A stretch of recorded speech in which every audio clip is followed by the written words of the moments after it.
Hi, Dr. Yass here. In this video, we're going to be discussing the anatomy of the squat.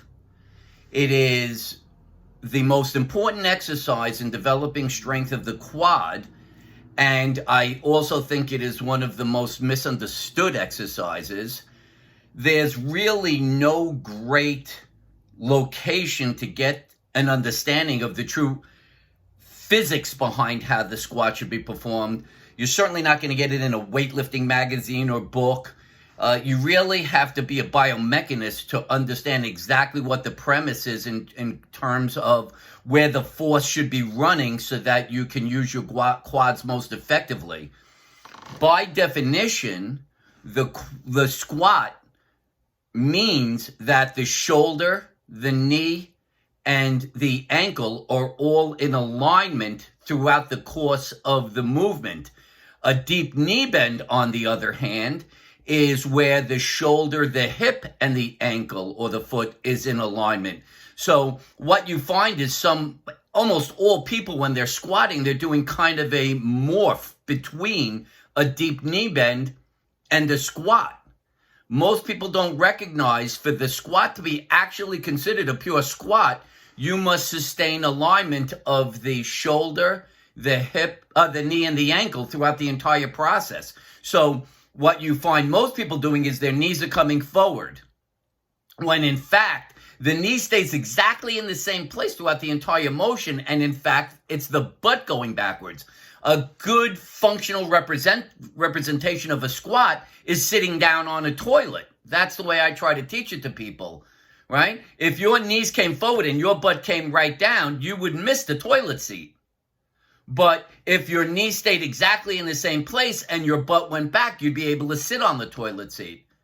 So again, to understand how to do a true squat, you must sustain the shoulder, the knee, and the ankle in perfect alignment, looking at it vertically from the side. Now, I have two pictures that I want to show which represent the completely improper technique and the exact correct technique. So if we were to look at these two pictures, you'll see almost anybody in a gym doing this exercise this way, the squat. And in fact, here it looks like this is some sort of personal trainer who's watching the person, and you can actually see they're doing it incorrectly. And if you kind of looked at this, if you imagine looking at this woman from the side, you would probably see, if you took a plumb line, you'd probably see that her shoulder and her knee might be in alignment, but sure as all hell, her ankle isn't in alignment. Her knees are well in front of her ankle. Now let's look at this guy. If you took a plumb line, you would see his shoulder, his knee, and his ankle are in a dead alignment. Therefore, that weight is running directly through the lower leg. Now, why is this so important? If you imagine force is being pushed down here, and you try to push, and her knees are bent forward, what would happen? With enough force being pushed this way, where would her knees end up going? Her knees would end up moving farther forward. She would lose the ability to take a vertical force because her knees are going to jog forward because their knee is not directly over the ankle. Let's look at this guy. If a vertical force is going to run directly through his lower leg is in a perfect position to push directly up against that force. Therefore, he could apply his upward force with his quad, which is attaching to the knee, optimally. So this person loses the ability to push up against the force pushing down because her knee is going to give way forward if enough force is applied.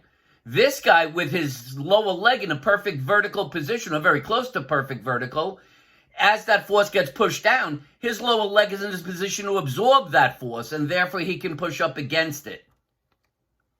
Now, if you look at this woman, if those knees are jogging forward, do you think she's still weight-bearing on her heels or the balls of her feet? She's clearly, as her center of mass moves forward, by having the knees going forward, she's going to weight bear on the balls of her feet more. And when she goes to push up, she'll be pushing through the balls of her feet, not her heel. The muscle that is activated by pushing through the balls of the feet is the calf. The muscle that's activated by pushing through the heel is the quad. So the only way to truly activate the quad fully is by pushing through the heel. How do you push through the heel? You keep your knee directly over your foot. If your knee goes well in front of your foot, you're going to feel yourself weight bear more on the front of the foot, and you're going to be pushing through the balls of the feet, which means you're using your calf, not your quad. You'll actually see people attempt to even make this worse by putting weights under their heels when they do squats. This is insanity. I guarantee you're not going to see a person squatting 400, 500 pounds like this. If you notice, this guy's carrying a good amount of weight. He probably would be able to do more weight. That is pure technique. Very close. It's slightly forward, but it is 1,000 times better. Look at that plumb line alignment between the shoulder, the knee, and the ankle. This lady is going to, if with enough weight, it's going to make her feel like she's falling forward. She's going to have to compensate by pushing back to some degree. And as a result of that, all of her force is not vertical. For you to push against the most amount of weight pushing down, all your force has to be pushed vertically. And the only way to do that is when your lower leg is perpendicular to the ground. As soon as that knee moves forward, you lose the ability to push up, and it's going to have to make you feel like you're going to fall forward, and you're going to have to be trying to offset that by pushing back. You will never be able to create your optimal force. So this is an excellent presentation. This is what you see in a gym and almost all the time. Almost all the time, this is what you see. Knees jogging forward, and the person's never really going to get to any serious weight.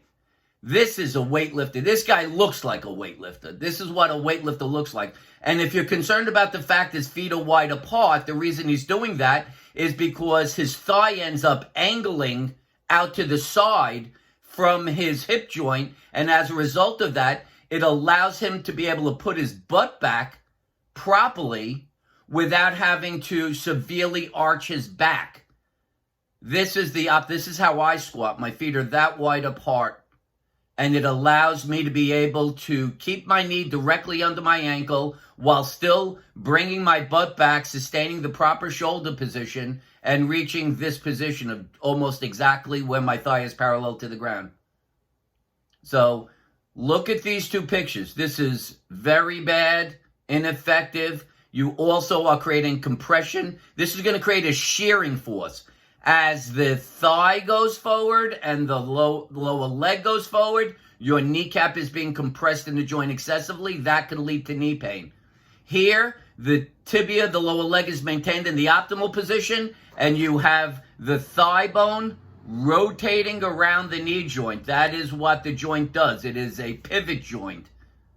You don't want both parts, the two bones that make up a joint, moving at the same time. You want to have one bone be stable and the other bone be working around the joint. So this could potentially lead to knee pain. This guy's never going to have knee pain. All right? Hopefully that is a good discussion about the proper technique of squatting. Whether you're doing this to just get stronger for function, whether you're doing it to improve your aesthetic value, whether you're doing this as a sense of accomplishment by lifting more and more weight, this is how you do a squat. Pretty close. This knee can be back ever so slightly, but other than that, that's a pretty good-looking squat. This is everything that's wrong in a squat. This is what you always see people doing, even when there's a personal trainer. He doesn't know. He has no idea. The discussion I have just presented about the biomechanics of how the knee joint works does not fall into a personal trainer's understanding, not a physical therapist. Hell, I don't even know if a biomechanist, a kinesiologist has this understanding. I just have it because I've developed over 33 years the ability to squat 400 pounds, and I had to do that by understanding it, and luckily I have the unique ability to be able to break down biomechanics and understand how joints should work properly. So I hope you enjoy this.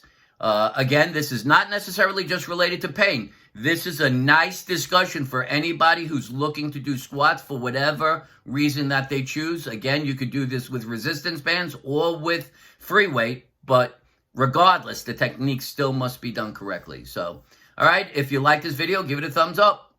If you like my YouTube channel, Dr. Mitchell Yass, please subscribe to get notifications when new videos are added.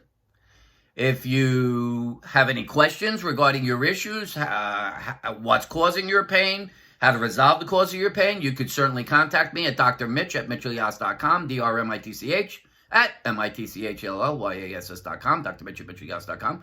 If you are looking for me to assist you in getting a proper evaluation, confirming that the cause of your pain is muscular, and showing you how to do the proper exercises, then by all means, again, contact me by email, drmitch@mitchellyass.com. The goal here is to help educate people. In this particular video, this is just a generalized video about squatting. It's a very common exercise, and in my experience, done wrong by just about anybody who's ever attempting to do it.